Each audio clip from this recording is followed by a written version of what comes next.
ఏంటి మిస్ అమ్మ నువ్వు చెప్పేది?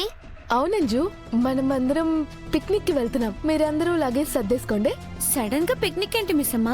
ఏమో మీ డాడీ ప్లాన్ చేశారు. అందరం సరదాగా బయటకెళ్ళి చాలా రోజులైంది మిస్ అమ్మ. అవును మిస్ అమ్మా, నువ్వు వెళ్ళిపోయాక మాకు పిక్నిక్లు టూర్లు ఏమీ లేవు. నువ్వు వచ్చావు, మనం బయటికి వెళ్తున్నాం. అదే నా భయం కూడా. ఏంటి మిస్ అమ్మ అన్నావు? ఆ, ఆ, ఏం లేదు, త్వరగా లగేజ్ సర్దేసుకోండి. పిక్నిక్ అంటే ఎక్కడికి వెళ్తున్నామమ్మా? ఏమో బుజ్జమ్మ, అమరేంద్ర సార్ మనల్ని ఎక్కడికి తీసుకెళ్తారో మనకి తెలియదు కదా. మనం పిక్నిక్ లో ఎన్ని రోజులు ఉండాలి? ఒక 2-3 రోజులు అనుకుంటాను. సరే, దానికి సరిపడే లగేజ్ సర్దుకోండి. బుజ్జమ్మ, నువ్వు కూడా సర్దేసుకో బట్టలన్నీ, సరేనా? సరే.